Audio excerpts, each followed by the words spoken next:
All right, at this point I'd like to turn the program over to your forum moderator. Your forum moderator this morning is somebody that's well known to many of you in the room. He is one of the true good guys in our business. I've known Eric for many years.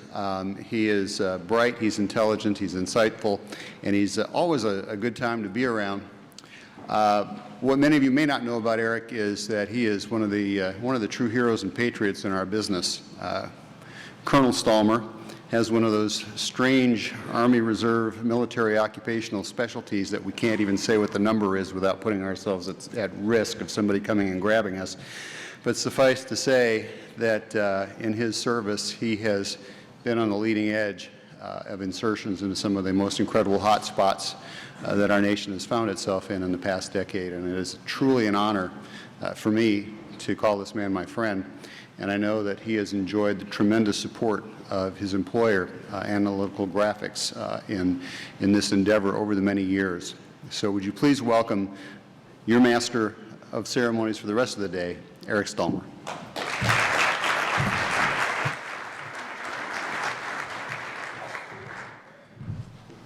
I want to thank Elliot for those tremendously kind words. He was very, very generous in his description. However, my roles and duties, that in the Army is very similar to that of UPS. We'll just put it that way. It's in the logistics of it all.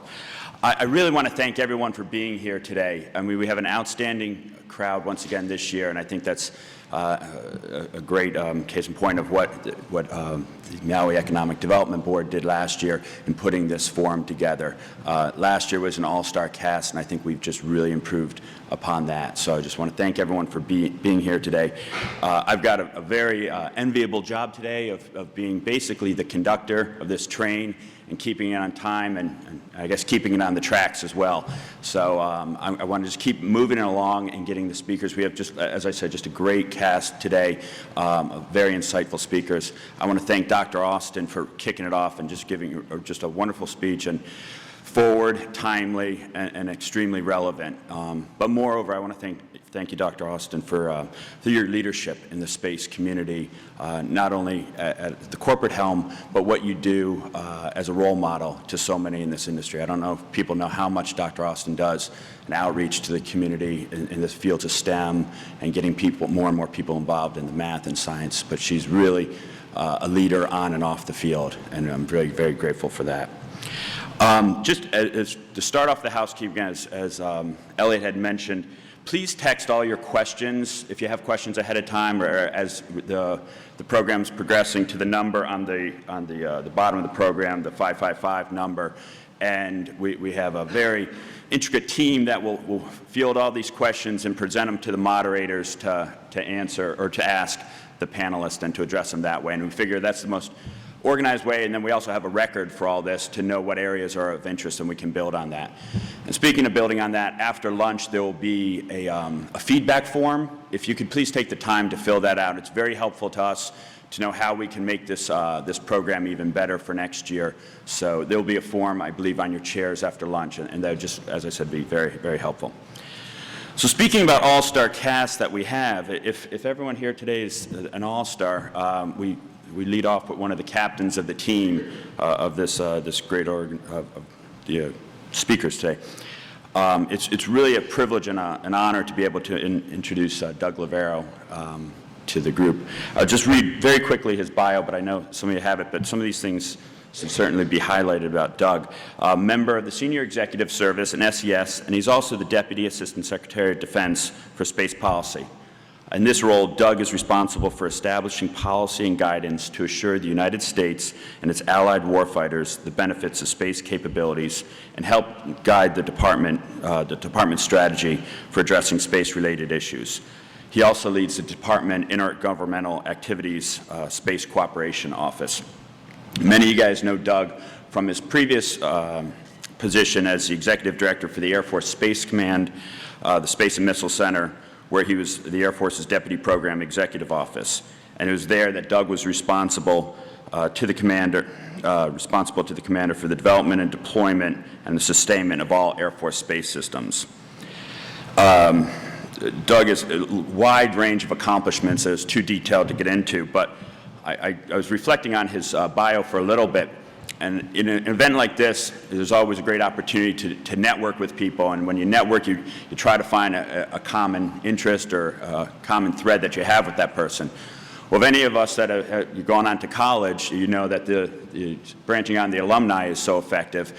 And Doug is an alumni to about 6 or 7 different organizations.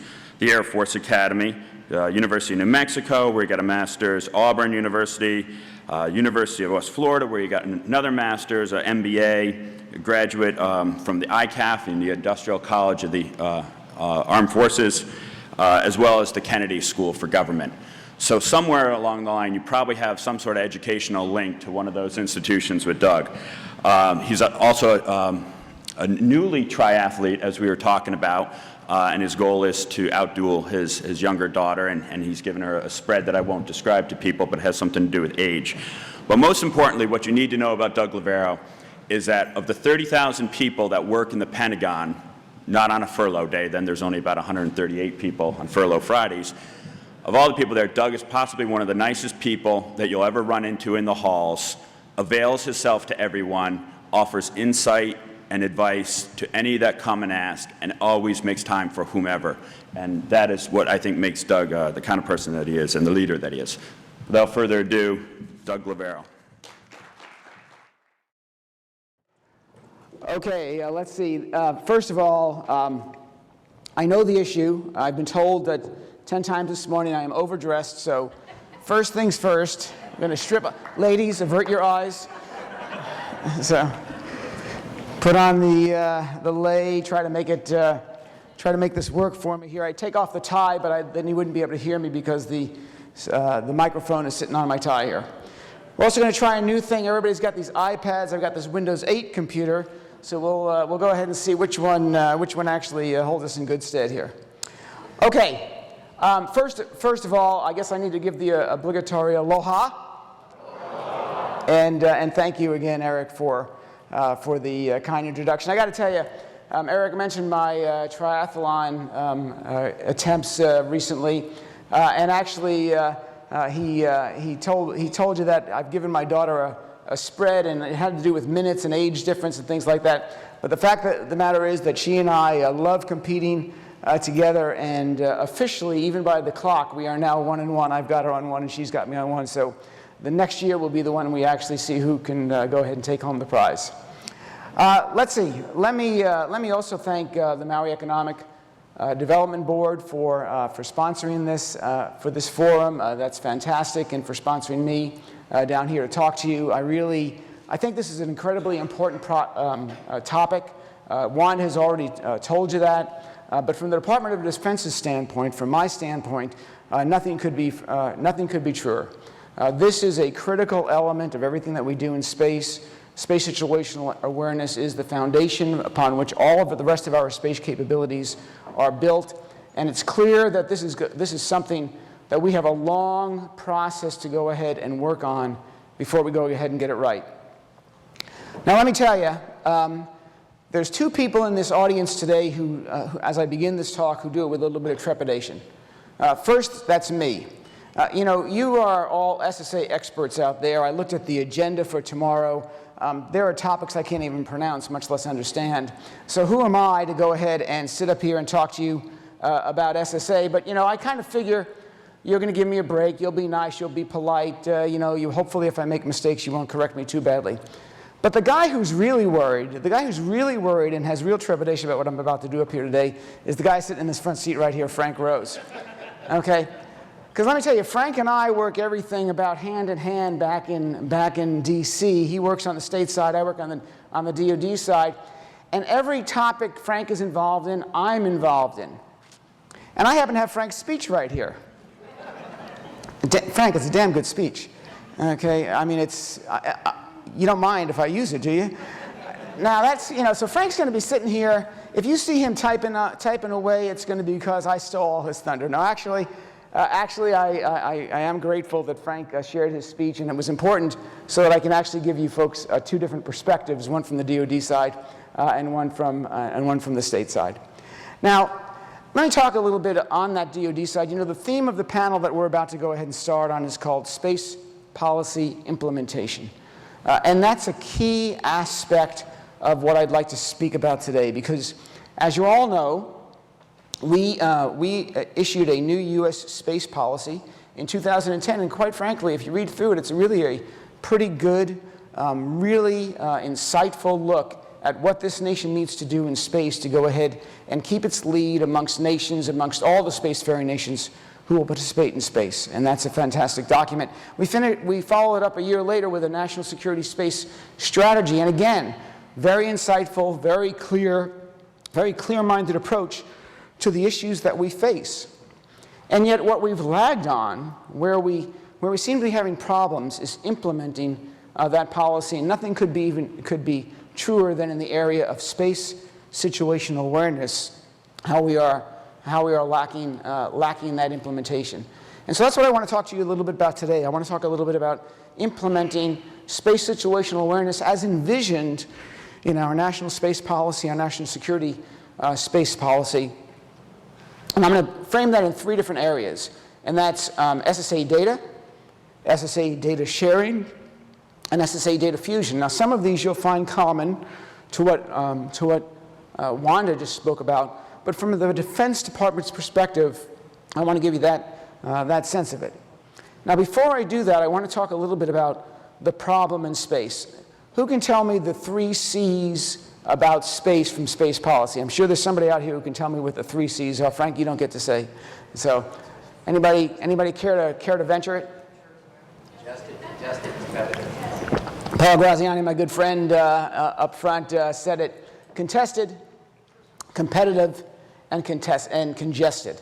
And I want to go ahead and talk about the third of those, congested, because clearly that's where the SSA problem means the most, especially in the most congested area, which is in low Earth orbit. Wanda gave you some numbers: 22,000 objects, 25% of them lost at any one time. Let me give you a little bit different perspective historically. Why is this an important issue today? In 2000, we tracked fewer than 10,000 objects in space. Fewer than 10,000 objects in 2000. That represents the first 40 years of the space program. The first 40 years, we created 10,000 trackable items. And that's not quite correct. There's more items than that in space, as Wanda talked about, but we only tracked 10,000, fewer than 10,000 of them.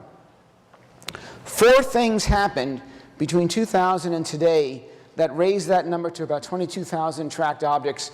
Some people have said we've tracked up to 38,000 objects in space, 22,000 that we track routinely. It's a lot of objects. But here's the 4 things that happened. Sometime in early 2000s, we put the Shimia radar to full power. That right there kicked up the number that we tracked by about 5,000 objects. Just by going ahead and enhancing that power to full power, so we'd go ahead and get better sensitivity, we started finding more objects. These weren't necessarily smaller objects. They were just more objects that are up there that we had never gone ahead and tracked, either because the radar cross-section was smaller because they were physically smaller, or the radar cross-section was just smaller. Then in 2007, we had a Chinese ASAT that created thousands of objects as well. About a year later, we had a breakup of Cosmos 2421, which added about 500 more objects. And then about a year later, a collision of Iridium and Cosmos satellite to add several thousand more. Again, these are just trackable objects that we're talking about. There were other objects that weren't tracked. So this problem has been getting worse at an increasing pace, some because we have better ability to track, but mostly because we've created a lot more objects. 2 major satellites colliding in space has never been seen before in the first 50 years of space.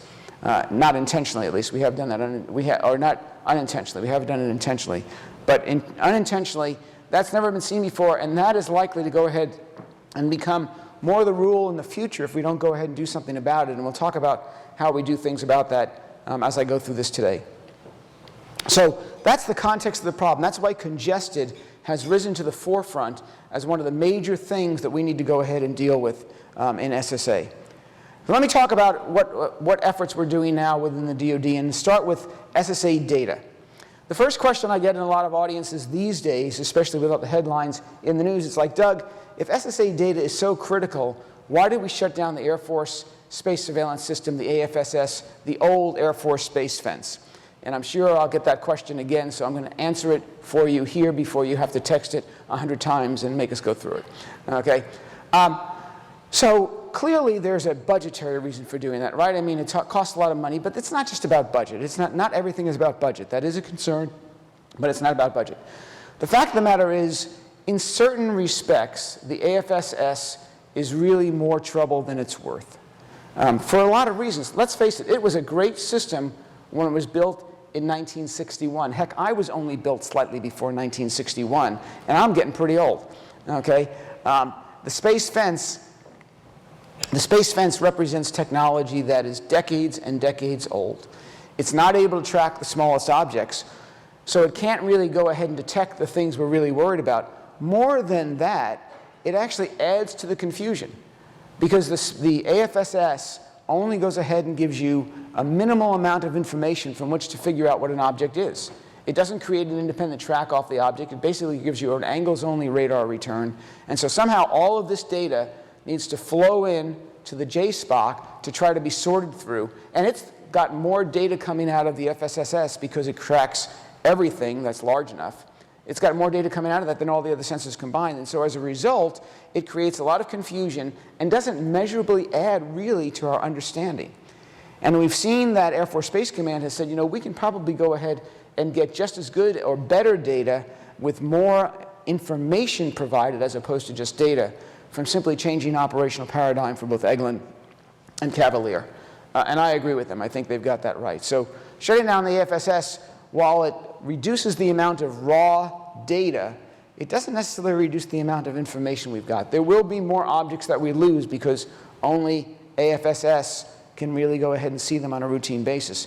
But that is made up for by the enhanced insight we should be getting from our other sensors. But those other sensors can't substitute for a sensor that is tailor-made to do this job. Those sensors that Eglin, Cavalier, the other sensors within the Space Surveillance Network, were not tailor-made to do the space surveillance job. They weren't designed specifically with modern technology to go ahead and provide fusible data so we can get better space situational awareness. That's the job of the space fence, the new space fence that's being worked on right now. Now, you all recognize that the contract award for the space fence has been delayed. That is a budget issue, and that's a big budget issue. But we hope to be able to work through that, because I got to tell you, the space fence, the new space fence, will be the single most important contributor to enhanced understanding of the space environment and low Earth orbit than anything else that we do. The space fence will track all objects down to 5 centimeters, sometimes less than 5 centimeters, depending upon the radar cross-section and the angle that it presents to the sensor at any one time. It automatically forms a track off that object. It doesn't need to send data back to the JSPOC and go ahead and ask it to form a track. It will automatically form a track. It will recognize when a new object has entered the fence and actually put energy on it until it can form that track. It makes that data available almost instantaneously in a web-centric environment, so it really goes ahead and provides full insight to all the folks who have access to that environment and the ability to go ahead and do immediate analysis. And it can automatically retask itself, and if there's a second space fence, retask a second space fence if it needs more data on an object. That will add substantially, incredibly, to what we've got, and it adds to it in the most important regime of space track, which is in that 2 to 5 to 10 centimeter range. We already have a pretty good track on the large objects in space. 30 centimeters or greater, we kind of know where you are. And we can track it. Sometimes we can't do anything about it, but we can track it. But it's in that smaller region where we have the most trouble. This is where there are more objects than any others. And in that region, when one of those objects hits a satellite, it's a bad day.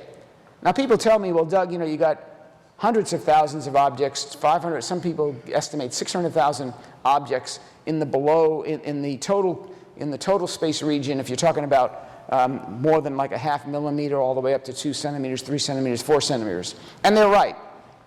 Space Fence isn't going to track those objects. Space Fence is no system we know of that would not be cost prohibitive can go ahead and track those objects. But you know, when one of those small objects, when a 2 centimeter object hits a satellite, it's a bad day for that satellite. When a 10 centimeter object hits a satellite, it's a bad day for all the satellites. And so there's a fundamental difference between how we deal with that, and I'm sure there'll be some fascinating presentations over the next several days on debris generation from collisions.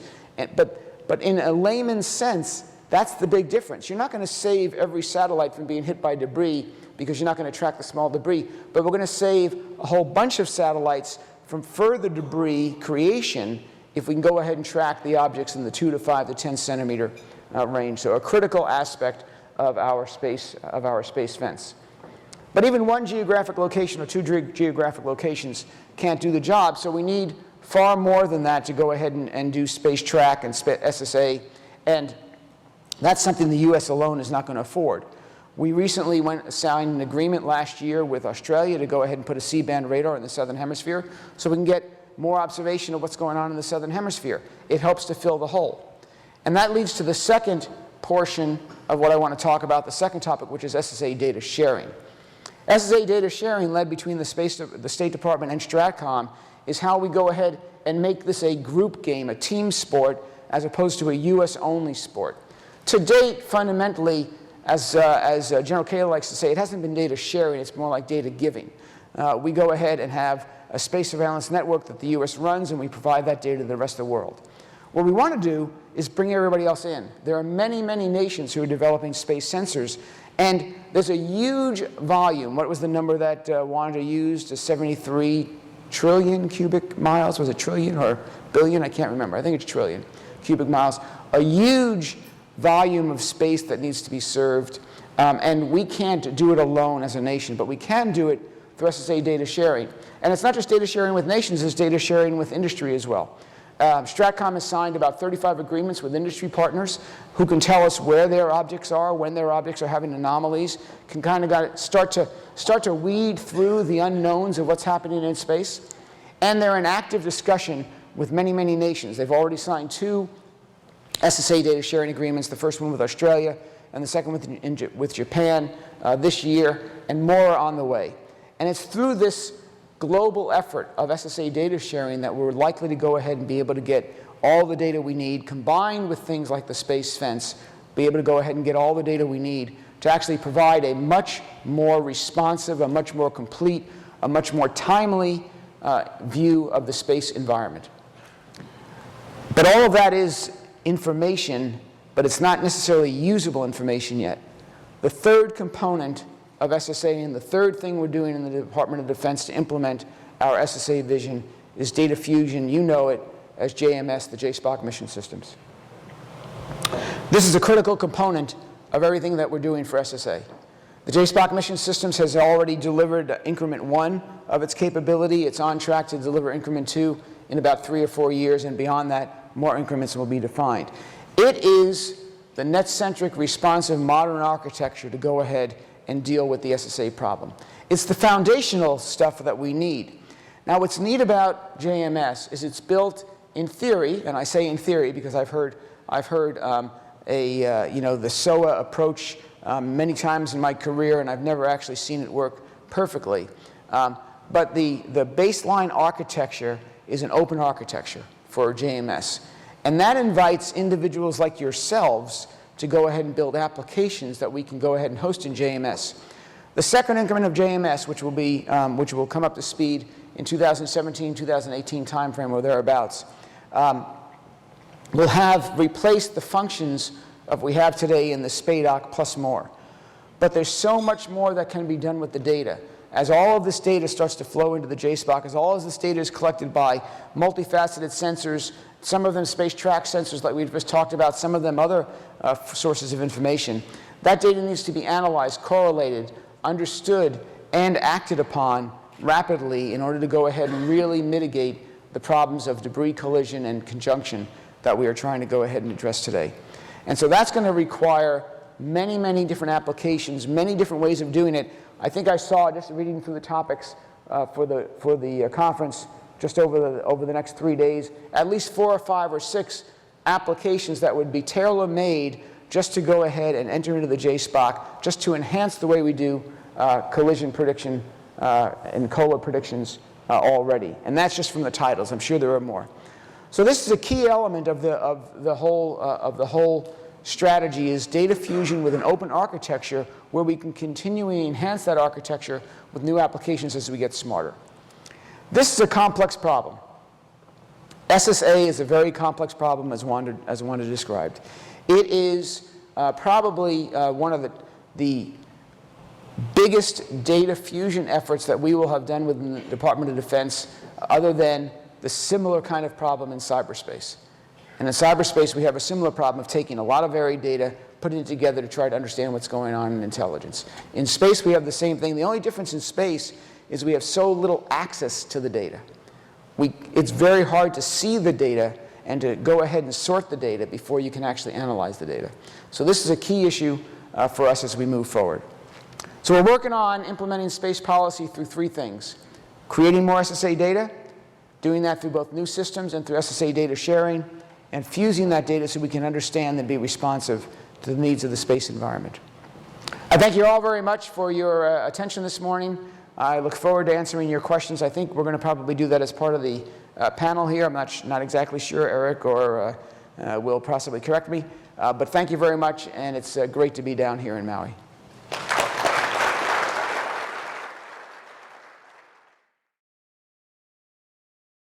If our next panelist could come up, I'd like to quickly introduce our moderator of the panel, Peter Marquez. Many maybe met Peter last year here at the conference when Peter stepped up. Another colleague of ours from Washington, Chirac, could not make it. Chirac is the National Security Space Advisor, is that correct? And Chirac couldn't make it this year on late notice. So Peter can ad-lib anything that we think Chirac may have wanted to say here, or maybe he should be saying, and we'll get those messages back to Chirac. Peter Marquez has had the distinct honor of serving two different presidents, George W. Bush as well as President Barack Obama, and his extensive background in civil, commercial, and national security space policy and activities. What Peter is very well known for back in Washington is that he was the architect in developing and the execution of the U.S. national space policy, from what Doug referenced earlier. Graduated at George Washington University Space Policy Institute and a master's in Science and Technology Policy. One thing I noticed that Peter had left off his bio, but his time in Broadway, because I don't think you can get a picture, a glamour shot like this, unless you're in some sort of playbill. So I think Peter's leaving something out. But that's right, glamour shots by Deb. So Peter, without further ado, I will leave you to your panel discussing national security space implications. Great. All right. Thank you very much, Eric. Thank you. First, I wanted to give a thanks, and if we could just give a round of applause to the two ladies who make this happen every year. And I'm not quite sure they get enough credit, but all credit due to Jeannie and Sandy. Thank you guys very much for that.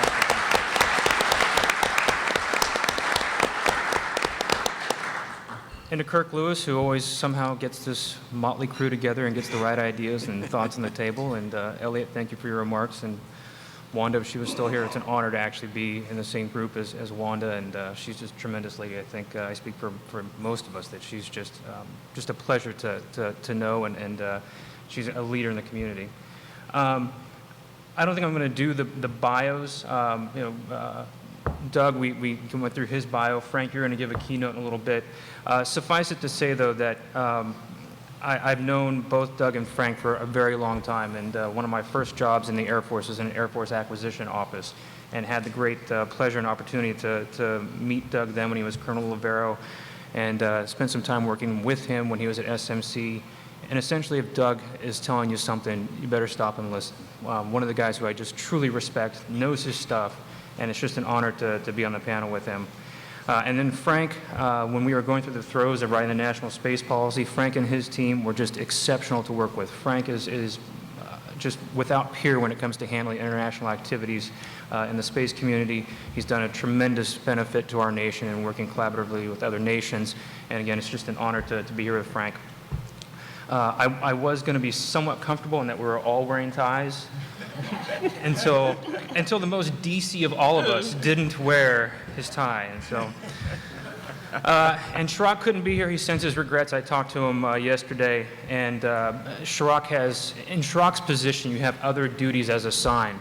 And there are some other things that are going on in the world right now that Chirac couldn't be here.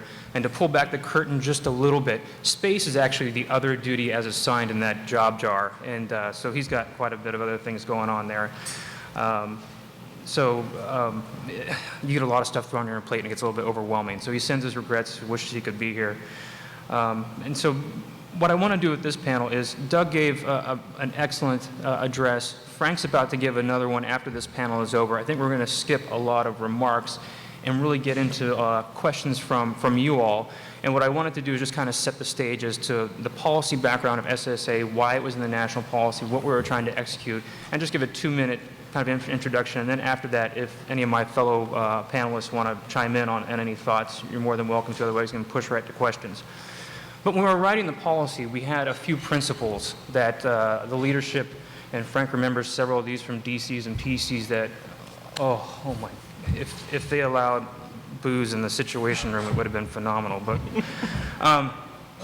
there were a few principles that we were very focused on, and a lot of those required SSA capability. There was sustainability and stability, peaceful use of space to include the use of national security capabilities, the right of passage and operations in space without interference, deter, defend, and defeat hostile actions in space.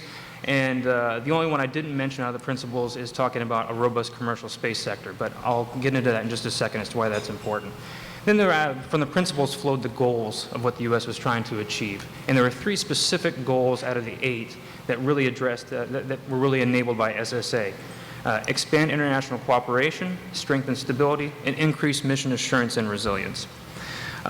So what did we need to kind of meet the intent of the principles and achieve the goals that the President laid out in the National Space Policy? And like I just mentioned, SSA is foundational to achieving many of those things. When we were drafting the policy, there were several components that we talked about. One, and I'm sure Frank will address this, is having the U.S. lead a collaborative common operating picture, and that had to be a priority. The other thing was that the President in the document said SSA data shall come from commercial, civil, and national security sources. It's not a discussion of should it, evaluate it. The President did us a favor by saying shall. You don't have to study it, go do it. And then the President also said the DNI and SecDef shall improve, develop, and demonstrate in cooperation with commercial and foreign entities the ability to rapidly detect, warn, characterize, and attribute natural and man-made disturbances in space. So I think that our 2 panelists here, Frank will be able to talk through a lot of the cooperation with commercial and foreign entities, and as Doug had mentioned earlier in his comments, we've been taking great strides on increasing our capability here in the U.S.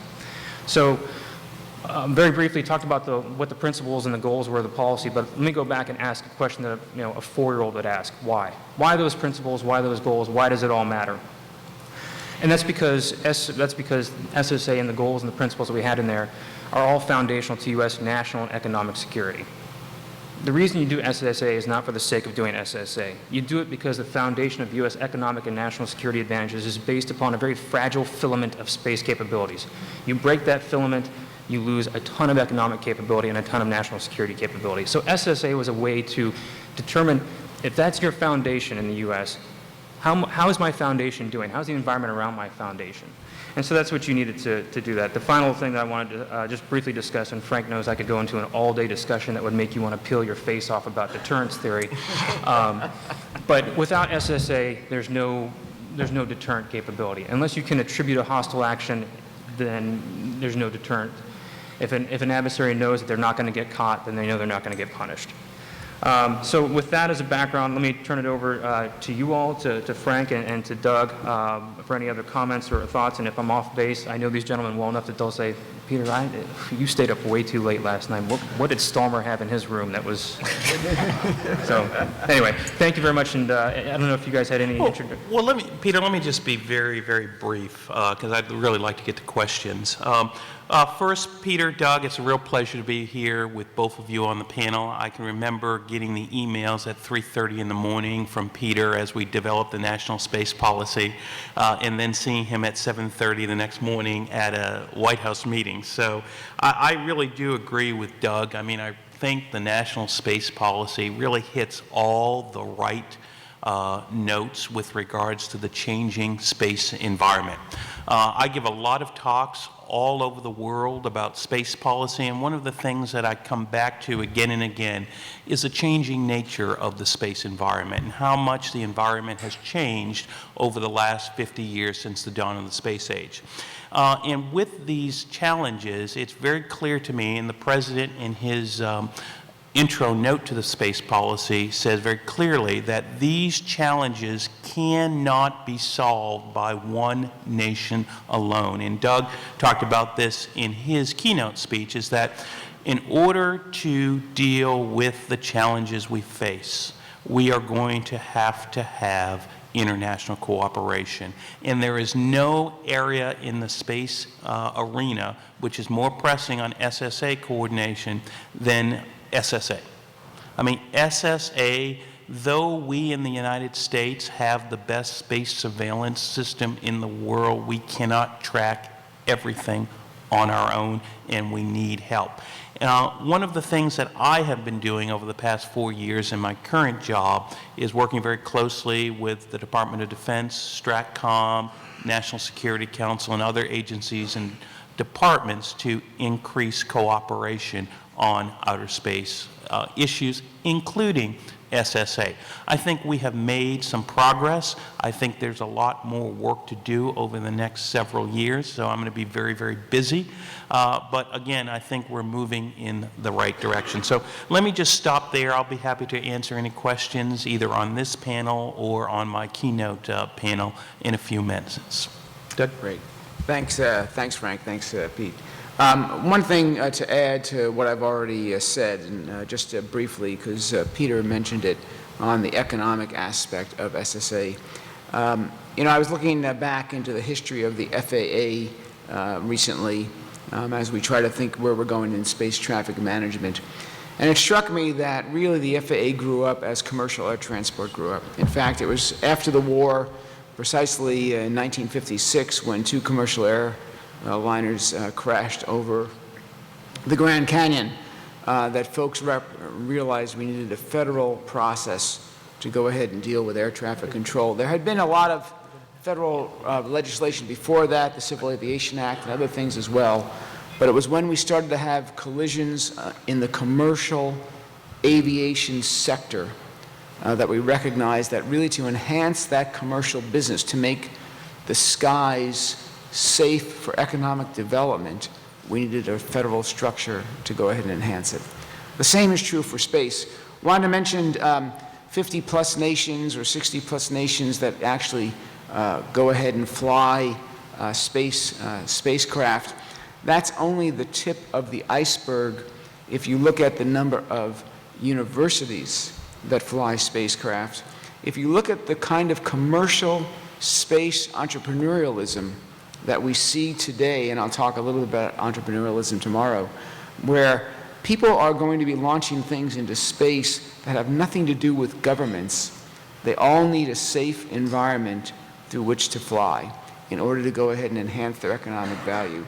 SSA is part of that as well. Okay, so we got some questions coming in, and I'll once again reiterate, text your questions in. It's at the bottom of your agenda sheet here. So first question, I'll turn over to Frank here. How do you do data fusion with non-traditional partners who are major space powers that the U.S. may not have pre-established relations with? Very good question. What I would say is one of the other key elements of the new national space policy, well, I don't think it's all that new anymore, it's been 3 years, so it seems like it was just yesterday, is outreach to a lot of the kind of non-traditional space powers to increase our interaction with them. One of the things that I have been doing, and one of the many things I've been doing over the past couple of years, is doing outreach to some of these new partners. For example, India, Brazil, Indonesia, South Africa, Nigeria. The bottom line is the space environment is changing. It's not just the traditional actors that we're dealing with, Japan, France, Germany, but these emerging actors from the third world. So one of the things that we have been trying to do is make these new relationships. Now, in some of these situations, the relationships are deeper than the others. But in the end, where I think Stratcom would like to do for countries like India, like Brazil, is to establish official SSA sharing agreements with them to, one, share our information with them in a more fruitful manner, consistent with our non-proliferation obligations, but two, find a way to integrate their data into our systems. And there are a number of these emerging space actors that have data that would be very useful to the space surveillance network. So the bottom line is that is going to be key. We are beginning the outreach to these new actors. I personally have done quite a bit of that myself over the past several years. And I think as we establish these initial relationships, the next step is to formalize that through an SSA sharing agreement, and that is on Stratcom's planning board.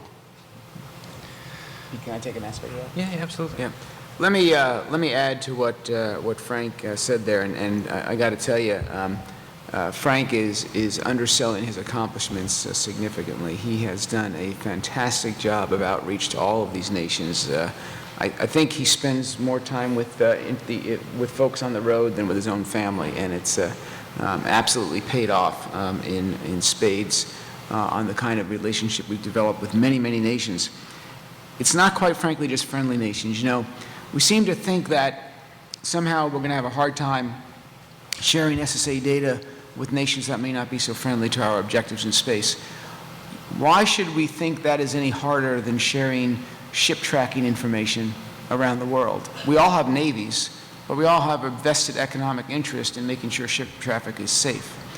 We all have airlines and air forces, but we all have a vested economic interest in being able to track each other's planes while in their airspace and are going ahead and be able to identify aircraft that are behaving correctly, and quite frankly, aircraft that are behaving in suspicious manners. We today share launch corridor clearing with folks like China and Russia. We exchange data to go ahead and make sure that manned spaceflight in China can be as safe as possible. These are perfect opportunities for us as major spacefaring nations to go ahead and work in areas we can cooperate in, recognizing there are still going to be areas we disagree in.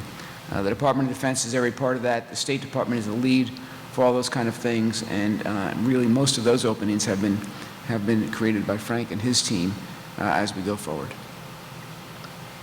Okay, we got a lot of good questions coming. Let me take some of them that I think are all kind of in the same vein and bundle it together.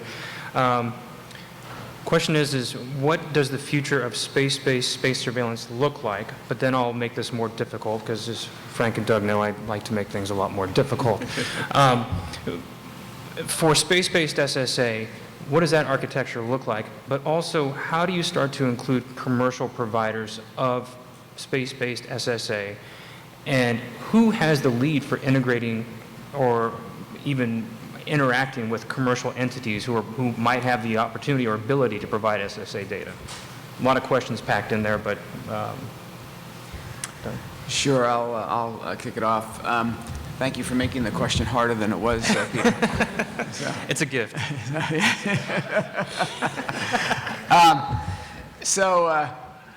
So let's see. Let me kind of break it down. What's the vision for space-based SSA, and how does the commercial world contribute to that? Let's see. I'd be lying to tell you that I knew exactly what the space-based vision was going to be. But let me go ahead and use some examples. You're all familiar with SBSS, the space-based space surveillance system, launched several years ago by Air Force Space Command and entered full operational capability actually just earlier this year. Initial operational capability about a year before that, but full operational capability early this year. While that satellite is not designed to last for more than 5 years, I think most of us are experienced with the fact that satellites tend to last longer than their design life. You know, it used to be when I was a kid, my father would always ask, how can the refrigerator manufacturers design their refrigerators to quit the day after the warranty runs out? We're not that good in space right now. You know, we can design the 1-year satellite, or we can design the 20-year satellite. Trying to shoot for 5 years in between isn't exactly a skill we've developed. So we do expect that satellite to go ahead and last quite a long time. But that's not the only satellite up there doing SSA from space. The Canadians launched the Sapphire spacecraft, which is doing a similar thing, and we are ingesting that data within the DoD as well through that cooperative arrangement that we have with the Canadians. Again, it's an international effort. The U.S. can't do it alone. Air Force Space Command and the government are right now working on what is the next implementation, the next instantiation of its space-based surveillance architecture. We have not defined that yet, but we will have it. Others aren't sitting still. The commercial world, recognizing their economic activity is also at risk for collisions in space, is starting to go ahead and think about how they host their own sensors, how they go ahead and do their own SSA warning as well. And we expect that that is going to be an increasing activity that we see from the commercial world. And I can tell you a lot of those universities experiments that I talked about earlier, about half of those are SSA kind of experiments that are looking at how do you track other objects routinely in space. So there's a wide range of things out there to go ahead and do that. And again, it goes down to a data fusion problem. How do we bring all that data in? How do we make that data trustworthy? These days, I don't need to tell you that everything that arrives at your computer is not trustworthy. And that is a difficult task when you have to go ahead and make life and death decisions, or life and death of a satellite for sure, decisions about whether or not there be a conjunction. You have to figure out how can you trust the data. And that is a critical element, both a critical research element that I think this audience and the audiences over the next couple of days need to work on, and a critical element that we in the Department of Defense or in the larger Space Track Organization need to work on as well. Frank? No, I don't have anything to add. All right, great. Okay. Frank, I think this one's for you. Question is with the increasingly growing need for solving the space debris problem and developing removal techniques, what efforts are underway in the U.S., at other countries, and in the UN to work with appropriate policies, procedures, and verifications? And I'd probably maybe throw NATO in there as well. Well, that's another really good question. As I like to say, the U.S. has a, quote, comprehensive approach to dealing with the problem of long-term security and sustainability of the space environment. This includes a number of unilateral, bilateral, and multilateral efforts. Let me start with kind of unilateral efforts. First, the United States, as many of you know, through JSPOC, provides emergency notifications as well as data through spacetrack.org. Secondly, at the bilateral basis, and we talked about this a little bit earlier on the panel, we are working with a number of nations and commercial entities to develop bilateral and multilateral space situational sharing agreements that will allow us to, one, better provide information from our space surveillance network to other nations, but more importantly, and in the future, integrate the information from partner systems into our overarching larger picture. Thirdly, we are involved in a number of multilateral efforts, both in the UN and outside the UN system. And let me just take a few minutes to talk about some of those multilateral systems that we're working on. First, you may be aware there is the effort that the EU is leading to develop an international code of conduct. There are a couple of points in the code that deal with the SSA debris issue. First and foremost, there's section 4.2 of the current draft of the code, in which nations agree to refrain from creating events that create long-lived debris in outer space. Secondly, there's another element in the draft code that calls on all nations to observe the UN debris mitigations guidelines, which were adopted by the UN General Assembly in 2007. Within the UN framework, there are two areas where we're spending a lot of time. The first, and some of you may be aware of this, was the UN group of government experts on space transparency and confidence building measures. I was the U.S. expert on that group, and we concluded our report a couple of months ago, and that should be on the website of the United Nations within the next couple of days. And that talks about a number of things that we can do to increase stability and security in outer space, including the prevention of long-lived debris in outer space. And then finally, and I think this is a really encouraging effort, is the work of the UN Committee on the Peaceful Uses of Outer Space. They established a working group about 2 years ago on long-term sustainability. And there are a number of sub-working groups under this larger working group, and one of those areas that they're working on is the issue of collaborative SSA, with the idea of developing international agreed standards for SSA. Now, we have some that the United States has put out, but we're working to, through the UN COPUOS to more institutionalize our overarching approach to SSA. So the bottom line, a comprehensive approach to dealing with the challenge of space debris, unilateral measures by the United States, bilateral measures that we're negotiating with other countries, in a series of multilateral efforts both inside and outside the United Nations. So you're doing something. Yeah. All right. So, Doug, let me follow on. This is a question I think that flows into your discussion just a minute ago about data integrity. The question is are data standards necessary to implement sharing and fusion? And if so, who will be developing those standards and how will they be socialized? I think we know the answer to the first part, but I think the second part probably gets into... Yeah, so Frank talked about both the national and international work that's going on in data standards, and it has been a key aspect, quite frankly, of the JMS program to go ahead and make sure we have data standards and the appropriate metadata that goes with them. The second part of the issue is the tougher issue. It's the data trustworthiness. How do you go ahead and make sure that the data is data that you can use? I think we're all familiar with the fact that the amateur astronomer organizations around the world, all of the spacefaring nations, JPL has a huge database of objects that it tracks through the amateur network. That data is plentiful, very plentiful. It's also has a likelihood that there is false or erroneous data in that as well. Trying to go ahead and figure out what the false or erroneous data is, how do you go ahead and protect that data? Not only how do you protect the data from false or erroneous inclusion, but also about corruption, somebody actually trying to corrupt your data. These are difficult issues in this day and age. Some of that can be done mathematically. Some of that, as I mentioned, is work that many of you will be working on in the future to figure out how do you go ahead and detect erroneous data. This is not something that hasn't been done in other areas of our life. How many of you have gotten a call from your credit card company that say, hey, we noticed a couple of suspicious charges on your credit card, and we wanted to check with you about them.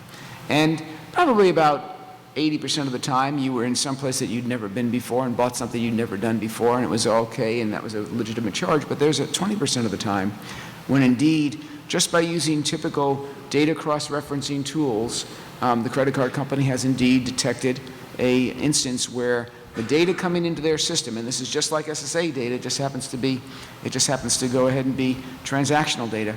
The data coming into their system is unlike the data that they have in the system or the data they would expect in the system, and so it pops up a warning and they give you a phone call, which is awfully nice of them.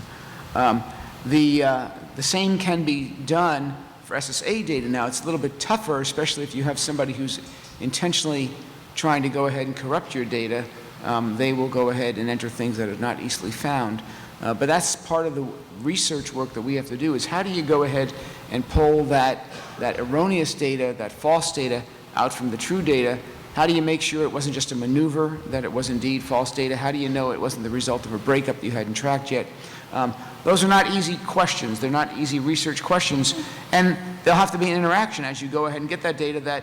That central data depository will have to reach out to the customer, in this case an SSA site or a commercial manufacturer, saying, hey, we got this data about your satellite, or can you go ahead and look at this area and find out if this data is true.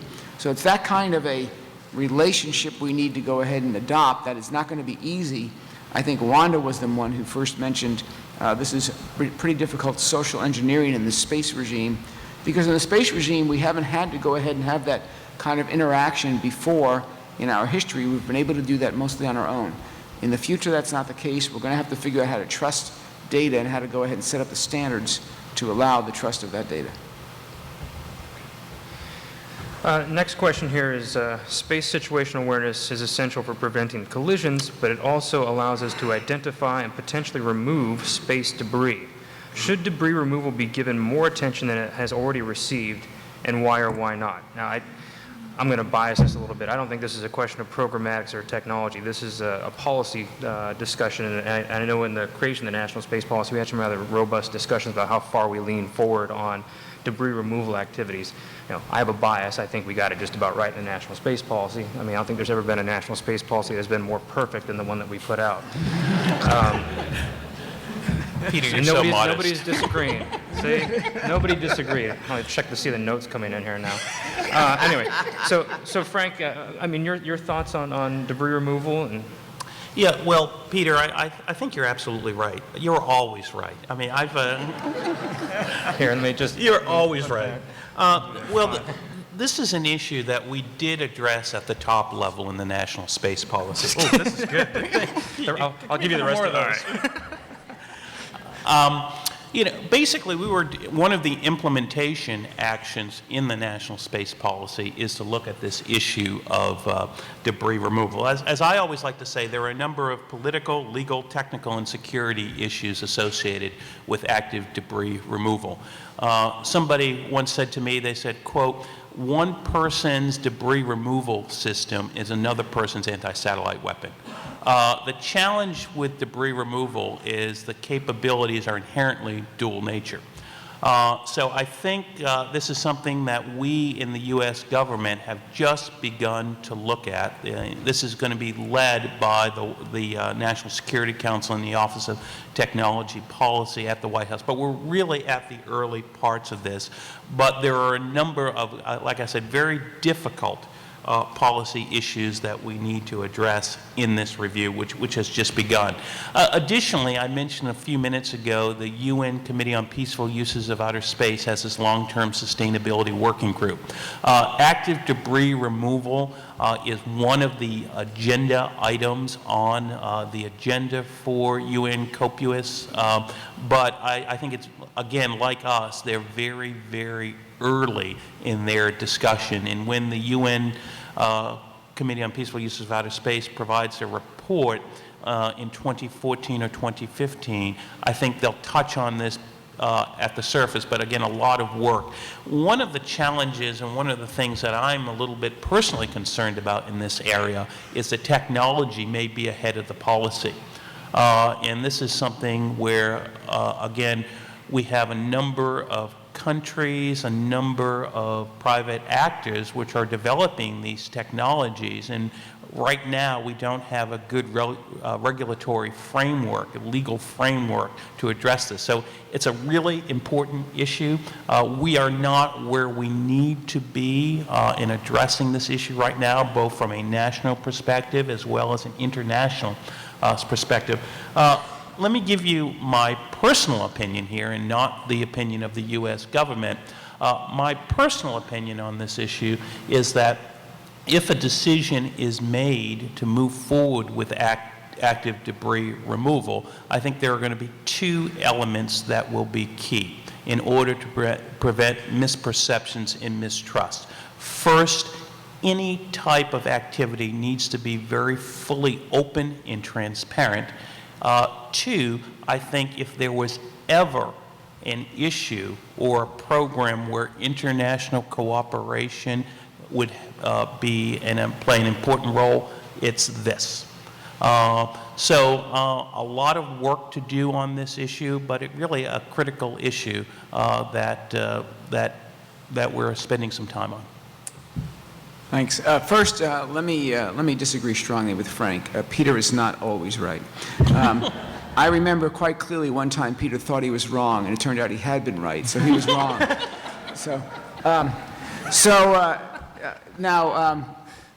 But Frank really has really stated the important thing. Let me answer this question from another perspective. It goes along with the discussion I had during my talk about what constitutes dangerous collisions in space when you have large objects colliding with large objects. We can track most of the large objects once we go ahead and get the kind of capabilities that I talked about, and we can do collision assessment on most of the large objects. And those are the ones that are most concerning, and the ones that, if you decided to do debris removal, would be the ones you want to do debris removal on. I've heard many people say, well, how can you even think about debris removal? You'd have to remove hundreds of thousands of objects. No, it's just the handful, the thousands of objects that are large enough to really hurt everybody's day when you do it. I absolutely agree with Frank's statement that if anything calls for an international approach, this is one of those areas that calls for an international approach. And I think right now, the right answer is to do active research on how those approaches would work. We're not ready to go ahead and field a system like this right now, but we are ready to go ahead and study what would be the most economically viable way of doing so. It's not a major issue today. A large-on-large collision today is still a fairly low probability action. About once every 5 to 10 years, we can expect a large-on-large collision. But as space becomes more populated, as we have many more CubeSats up there, we need to, first of all, make sure we don't create new debris. And so we want to make sure that as people launch all of these CubeSats and other objects, that they take care of their own disposal. There's some very interesting work being done by AFRL right now, the Air Force Research Laboratory, on how do you go ahead and create drag chutes and other things that do not require a lot of expense to remove debris. So you can remove your own debris, pick up your own garbage, just like when you go visit the national parks. But for debris that's up there because something malfunctions, for debris that's up there because we didn't go ahead and attend to it before we launched it, we may have to do something in the future. We don't have to today, but we should go ahead and continue to do research to understand how we would do that in an economically sound environment if we need to. Okay. I've got another question for you, Doug. This question is how much risk is sequestration introducing into the SSA outlook, and what are your greatest sequestration-related concerns regarding SSA? I mean, it seems that sequestration is holding up a variety of acquisition decisions, not just in SSA, but across the department. So any thoughts you have, not even from your policy hat, but also from your experience at SMC and also as a program manager? Sure.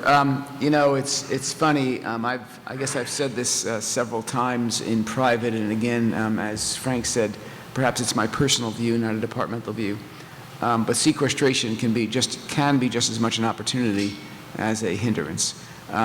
Sequestration has focused us on how do we do things more cheaply, how do we do things more effectively. I will tell you, I'm very proud of the work that the Air Force did on the space fence and continues to do on the space fence.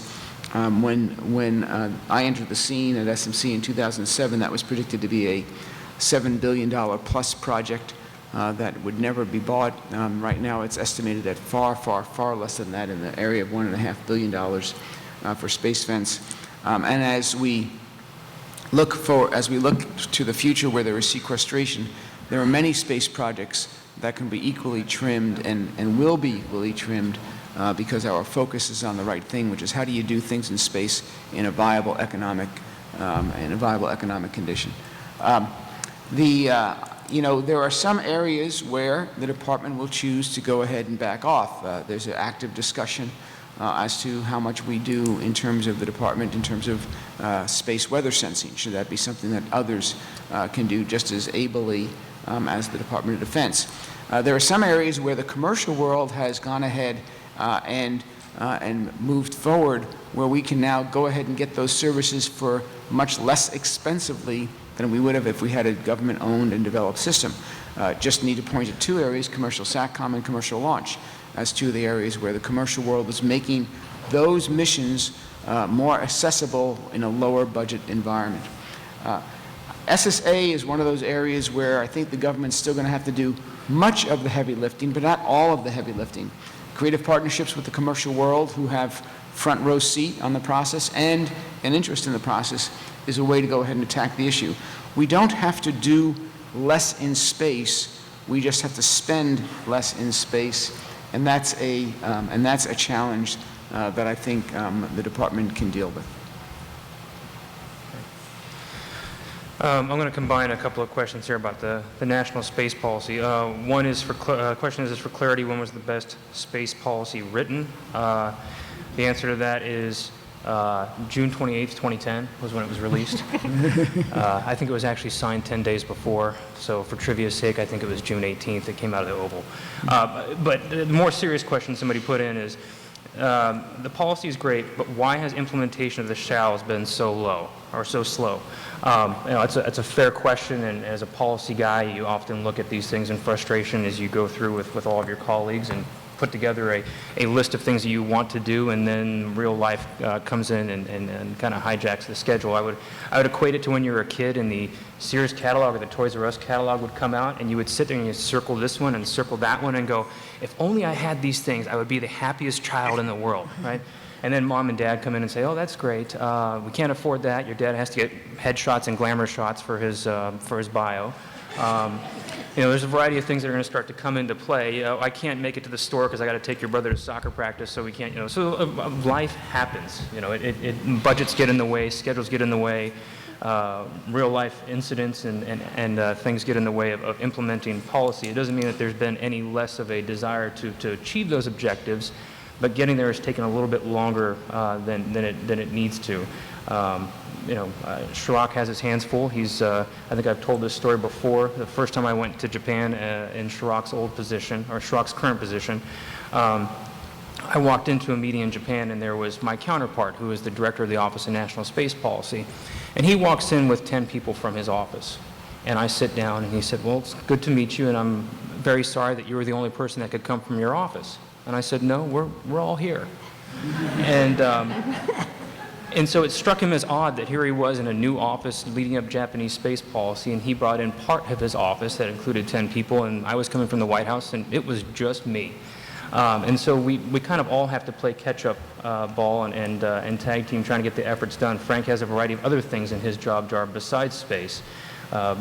Doug has a variety of things in his job jar that aren't just about executing the national space policy. So we still want to get things done. It's just hard to cover all the spinning plates at one time. So I don't, gentlemen. Yeah, let me just add a couple of points. In this, a lot of this point I'll make is due to Peter's strong efforts.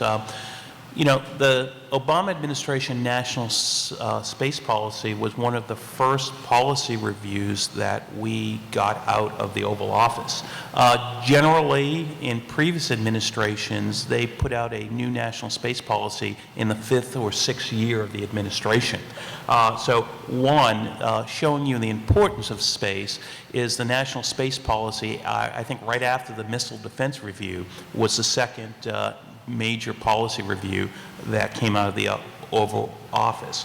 Secondly, like Peter said, life happens, but there have been some areas, specifically areas that I have had the lead on, where we have moved really fast with implementation.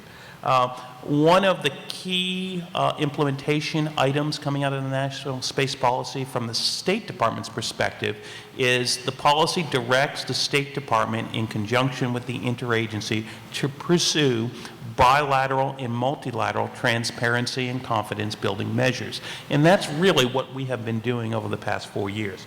For example, we've worked very closely with Stratcom and DoD to sign a number of space situational awareness sharing agreements.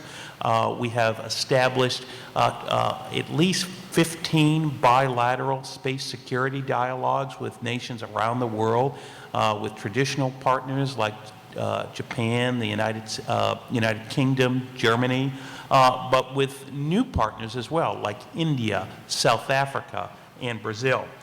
We've also established trilateral forums between the U.S., Japan, and Australia. We have had a lot of success on the group of government experts on space transparency and confidence building measures, which completed a report in July of this year, and we are working on efforts to develop an international code of conduct. So I think we are making very good progress, at least on the State Department side that we are responsible for, on implementing key elements of the national space policy. That said, there's a lot of implementation actions in the national space policy. Some have moved quicker than others, but I will tell you, we are working in it. We're working very closely with our interagency colleagues. Things don't necessarily move in the bureaucracy as fast as we would like them at some times, but I think the important work is getting done, and I think we are making real progress in implementing the President's vision. I don't have a lot to add to what both Frank and Peter said. I will tell you that implementation is now the focus of what we're doing within the DoD in my office. I have a few more people than Peter had in his day, but there is a lot of work to be done. You know, after national space policy came out, we came out with the national security strategy, space strategy. We came out with departmental space strategy. We have been in the process of issuing a lot of guidance within the department, stuff that doesn't hit the front page, both the DoD space policy, which we issued last year, and the adjutant policies that go along with those are all in rewrite right now. But implementation is key, and the way we implement things within the Department of Defense is we implement it through the budget or through operational changes in our operations. Those are the two methods that we implement it. General Kaler and his team out at STRATCOM have really focused on the operational measures. Many major issues or elements coming out of there. The Combined Space Operations initiative that he has led is now getting ready to be signed by 5 nations to do combined space operations. So it's a defense look at how do you go ahead and do operations together in space in the same way we do operations on the ground, on the sea, and in the air, in a combined sense. And from the budgetary perspective, we are focused on how do we go ahead and create all of the elements of the space policy, not just SSA, most specifically on how do we go ahead and create resilience in our space capabilities so that we can go ahead and have capabilities that the warfighter can depend upon when he needs them, a key element of our implementation. I'll be talking a little bit more about both those tomorrow, so I don't want to go ahead and go into it more today. Okay, we got about 10 minutes left, so depending upon how we answer this one, this might be the last question. I think this is a phenomenal question. How much appreciation and support is there for SSA needs on the Hill and within the U.S. government? And this is what I think the best part of the question is, what can we, and I think everybody here in the audience, do to increase that support? What can be helpful to you all as you go and execute your duties in your government positions that everybody else in this audience can help you do that job? Try first, Frank? Yeah, let me start off. Let me say I think Congress generally has been pretty good on this issue. I will note that was... By the way, Frank was a former staffer. Yeah, so. Absolutely. Actually, in all seriousness, I think they have been pretty good on this issue. I would note it was the fiscal year 2010 National Defense Authorization Bill which authorized the Secretary of Defense to negotiate agreements with foreign governments as well as commercial entities on SSA cooperation. Both Doug and I spend a great deal of our time working with the various committees on Capitol Hill.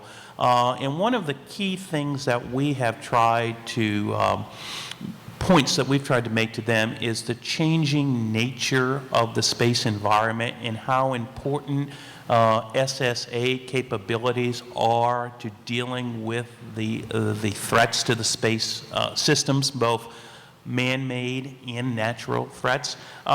That said, I think, where Doug and our efforts, I think we have done a pretty good job. The more that industry and others can be on the Hill, talking to staffers, talking to members about the challenges to the space environment and the need to work internationally with our friends and partners around the world to maintain the long-term sustainability of the space environment, I think that's really important. Sometimes being a former congressional staffer, we get a little bit too focused on budget issues, especially now with sequestration. It's always nice, and I really appreciated this when I was a staffer, to sit back and think some of the big thoughts every once in a while.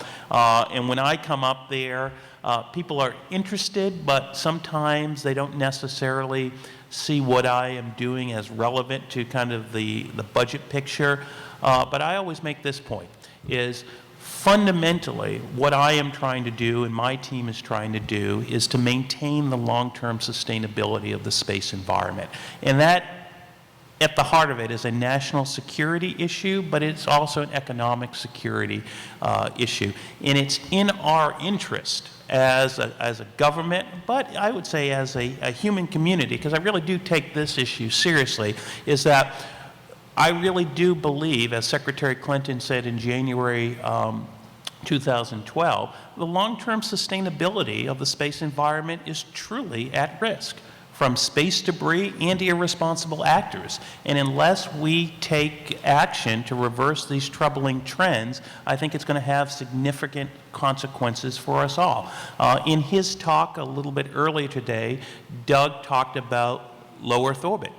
And he gave some statistics. And that's a statistic that I use in my interactions with colleagues on Capitol Hill. And I believe the Iridium Cosmos collision and the Chinese ASAT test in 2007 are responsible for 36% of all of the trackable debris in low Earth orbit.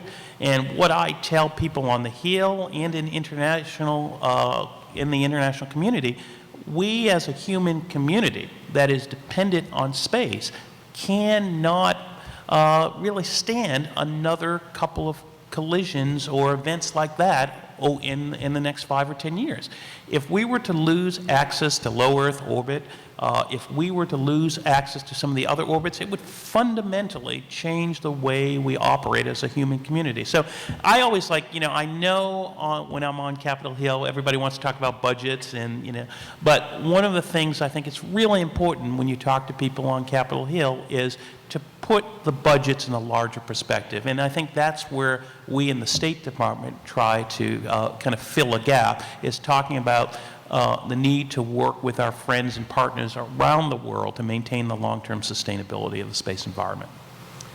Let me just add a few thoughts to what Frank has said, because I think he's said it exactly right. The folks on the Hill are absolutely with us in this area.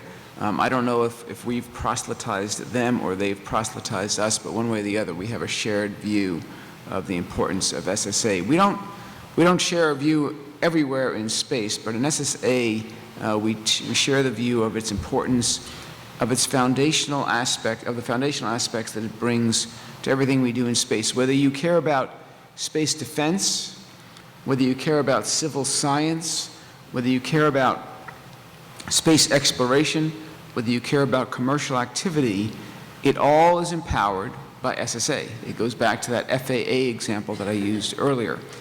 Before the talk today, we were talking a little bit with each other about UAVs and the fact that the FAA is wondering, how do we handle UAVs in the future? How do we regulate the UAV industry? And they're wondering about that because they already have a pretty good structure for how we regulate all other kinds of air transport, and now we have this new capability being added into space. We don't have that structure for space right now. We don't even have the ability to track everything in space, much less go ahead and figure out how to regulate it smartly. Over 95% of the U.S. airways is covered by tracking capability. Less than 5% of space is covered by tracking capability right now. And so the Congress, our legislatures, our senior leaders recognize that we have a job to do here. and they're with us. They advocate for it as much as anybody else. Now, people point out to me, well, yes, but didn't the budget for this program get cut or the budget for that program get cut?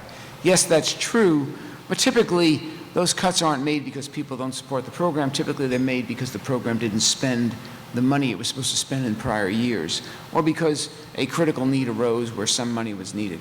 But it's not in general prejudicial to a particular program, a particular SSA program. The Congress and our leaders recognize how big of an issue this is, and they recognize that we actually get there cheaper by working with others rather than by trying to do it all ourselves. So that international aspect that Frank and his team lead is a key centerpiece of the how do you do this in a sequestered environment. So I think it's actually a pretty good future for SSA. I think we're going to see a lot of support in the future, and I think we need that support in order to do the job that we have been asked to do. Two real quick things in, I guess, the 2.5 minutes we got left. We've got one question: can OSTP help implement the SSA policy? I'll take that real quick. It's not can they. The answer is it's yes, they do. OSTP is deeply involved in SSA policy activities. As part of the EOP, they work on those things, and it's important for them to bring the civil actors in to bring in SSA capability. And now that our friend Rich DeBello is going over there, Rich is very well steeped in SSA activities from a commercial and a government standpoint. So use Chicago voting rules when going over to OSTP, get in early and get in often. And Rich, I think will find a very receptive audience. So with the 2 minutes we have left, this panel is about kind of where we are in space policy on SSA and implementation. Can I ask you guys to just give maybe one or two things to tell the audience that in trying to execute your job, what would be most helpful? Is it the development of technology? Is it public diplomacy?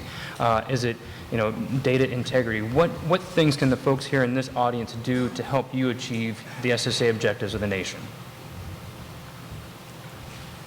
Sure. Let me go ahead and answer that. And because I failed to answer part of the question on the last part, what can you do to help on the legislature and in Congress? Quite frankly, it's from my perspective, what helps me the most every day is two things. Number one, please keep on coming in and sharing with me your good ideas, sharing with me the ways that you think we can attack the problem. I recognize that most people who walk through my door because they think that by telling me how to do the problem, they're going to get extra business out of that. That's okay. Enlightened self-interest is a hallmark of our capitalistic society. Okay. So please continue to go ahead and share that with me. And the second thing, which sometimes people are hesitant to share, but I ask you to share as well, tell me when we're screwing it up. Tell me when we're getting it wrong, because I can't always tell that. I don't always know that. I can't always see it. You can see it because you have to suffer with the results of the policies we pass, of the decisions we make. You have to live with those, and those are hard for us to detect unless we get that feedback. Somebody coming in and telling me, wow, you're the smartest guy in the room except for Peter, doesn't really help that much. We need to go ahead and hear, hey, you guys really messed this one up. You wrote that policy wrong. You went to Congress with the wrong program. You asked for the wrong kind of things. That's how we improve. So please keep on doing those two things. Give me the great ideas that we need to make things better, and tell me when we're not getting it right. I think the key issue for me, and I'm relatively new to the space world. In 2009 was my first real introduction. I was really a missile defense guy before I took this current job. But I think the key point that I've taken away from the past 4 years in this job is just how critical space is to every person's daily life. But one of the things that I find in the space community that we are not particularly good at articulating that to the public. And I think one of the things that would be very, very helpful to me as I, work with our international partners, but more importantly, when I work with senior officials in the U.S. government at the political level who don't have time like Doug and I to spend all of their time on space issues, is to see how those pieces, those smaller pieces of the technical puzzle that you're working on fit into the larger picture.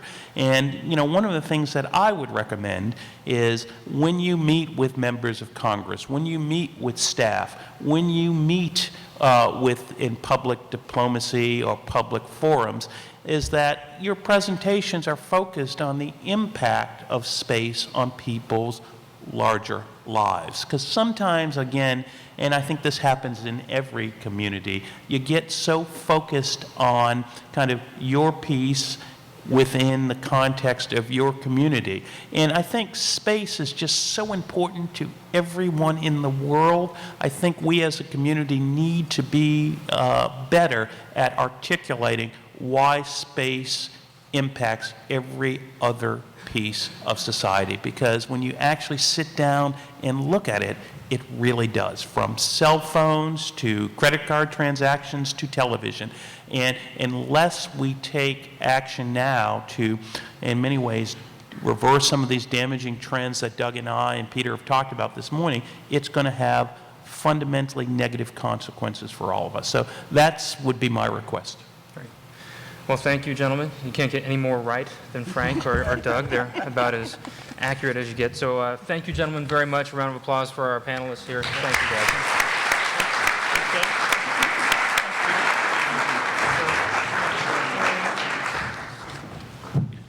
Peter, I want to thank you for running a tight ship, but also a great ship here, and this was a fantastic panel. I think when you travel outside the Beltway, you learn that sometimes there's some skepticism about the decisions and leadership in Washington. And I think this panel should have really reassured you that, at least in our domain, we really do have some of the best and the brightest at the helm here, and led by these three fine individuals. And I think they really deserve a round of applause for everything that they did today, but they do, you know, on a day-to-day basis. So I want to thank these guys for all their input, and also for making it out here. It's very rare that you have two deputy assistant secretaries on a panel together, and in this tight, constrained budget times, to be able even to travel outside of Washington. So we really appreciate your guys' time.